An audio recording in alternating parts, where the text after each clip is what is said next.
The lacrosse season is finally over, and there are some new crowned champs.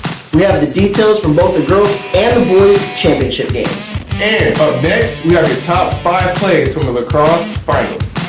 And we're highlighting some of the top players from this past weekend. Find out who made the cut here on myGSPN Recap.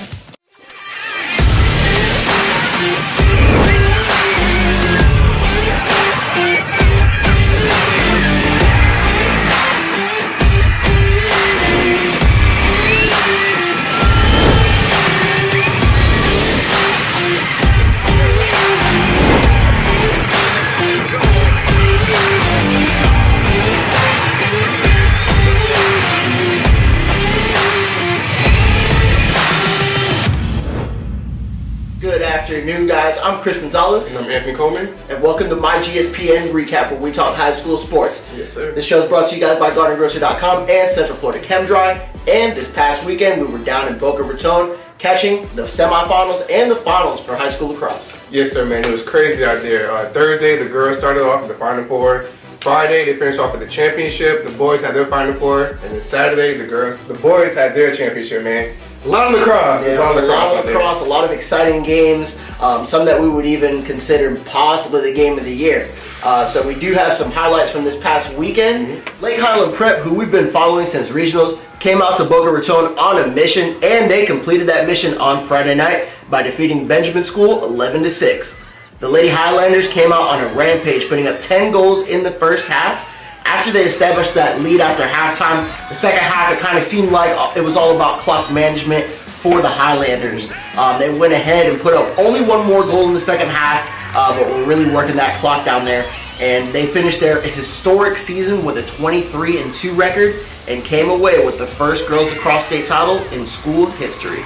After the game, we got to talk with Lake Highland Prep's coach, Chris Robinson, about their historic win. Really happy for the kids, happy for the community, and the whole school really wanted it bad, and everybody's so supportive this year, so I'm really happy for everybody. And could you just take me through some of your thoughts in that game today from start to finish? We had an unbelievably difficult matchup last night.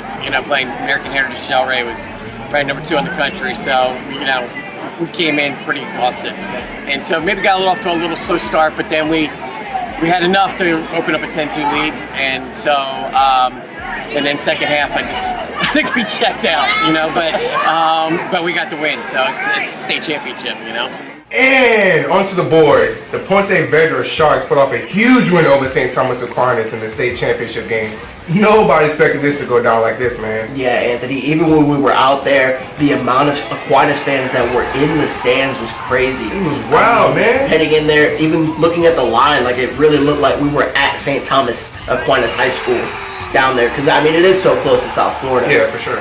So they definitely did have almost a home field advantage. The Ponte Vedra Sharks got the win, 19-7, and are your 2019 lacrosse state champions. That's right, and this game didn't really go exactly how we would expect it to go. Not at all. Even from the weekend, St. Thomas Aquinas looked like a completely different team in the state title game than they did in that in the quarterfinal game. In the semifinal game against Bishop Moore. But Ponte Vedra, you guys came out, you guys got the job done, you guys got that state title on your belt. Congratulations to you, congrats. And also congratulations to the Lady Highlanders again for securing that first state title in school history for girls lacrosse. Now, this past weekend there was a lot of great plays.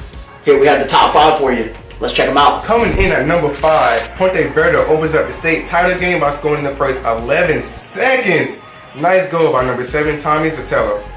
Coming in at number 4, we have Jackie Norsworthy out of Lake Highland Prep against American Heritage. She took it downfield by herself, hits a nice split dodge, switches back to the right and into the back of the cage. She had 4 goals in this one. And at number 2, Grant Laman from St. Thomas Aquinas hits a nice spin move and then a nice shot against Bishop Moore. I see you, man. Coming in at number 2, Brock Gonzalez from St. Thomas Aquinas versus Ponte Vedra in the state title game. Gets hit from behind and still finds the back of the net. Hits us with the, "Are you not entertained?" And at number 1, number 8, Kyle Engle from St. Thomas Aquinas in OT gets the game-winning goal off the dive. I see you, man. Ripping it. That last play there was from our nomination for Game of the Year Yes, between great, Bishop man. Moore and St. Thomas Aquinas. That game was a nail-biter to the very end. Yes, sir. And that was the game winner in overtime. So if you guys can just imagine that, if you did miss out on that, we're going to have full highlights of that game on our YouTube page. Now, moving on to who we would nominate for the 2 MVPs of this past weekend in the state championship game. First and foremost, for the ladies, we have Miss Regan Alexander, the goalie for Lake Highland Prep, who had an amazing showing this past weekend in the semifinals against American Heritage and also in the state title game. Now, for her, it's a little bit different because she has a team that does dominate the ball on offense, so she really has to switch between kind of relaxing during the game and then getting back into the cage and getting that job done. And again, she is committed to Ohio State. And the coolest thing about this weekend for her was that she did win a state title on her birthday. So that was very exciting. And for the boys, we have number 40, junior Dylan Hess. He's committed to Georgetown and plays for the Ponte Vedra Sharks, helping to win their state championship. In the state championship game against St. Thomas Aquinas, he had an amazing game, scoring 5 goals and chipped in with 2 assists, 2 nice little dimes. He also balled out in a regional semifinal game against Jupiter. So congrats to those two, our 2 MVPs, Regan Alexander and Dylan Hess. Well, that is all we have for the show today. Now, just a little preview of what we have coming up for the rest of the week. Okay. We're going to be heading out to a playoff baseball game tonight at Windermere High School, correct? I will be at Southlake. At Southlake, yeah. I'll be out at Windermere taking on, the Wolverines are going to be taking on Lake Howell in the regional tournament. So stay tuned for highlights, pictures, everything from those games tonight.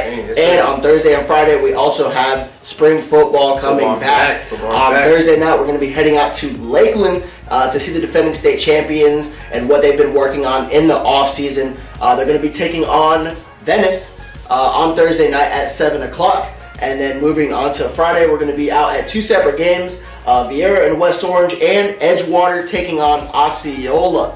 So we do have a lot of exciting action coming for you guys the rest of the week.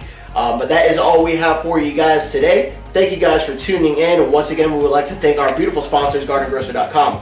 If you're staying in the Orlando area at one of the Disney resorts, go ahead and place an order online for groceries to be delivered to your room at the time of arrival. Again, that's www.gardengrocery.com. And let's not forget Central Florida Chem Dry. If you're in need of carpet, tile, or upholstery cleaning, just give them a call. 407-315-1775. Or you can check them out at centralfloridachemdry.com. Once again, ladies and gentlemen, I'm Anthony Coleman. And I'm Chris Gonzalez, and thank you for tuning in to this edition of myGSPN Recap, the Champions Edition, where of course you guys know it's your sports, all you, all the time. We'll see you guys next time.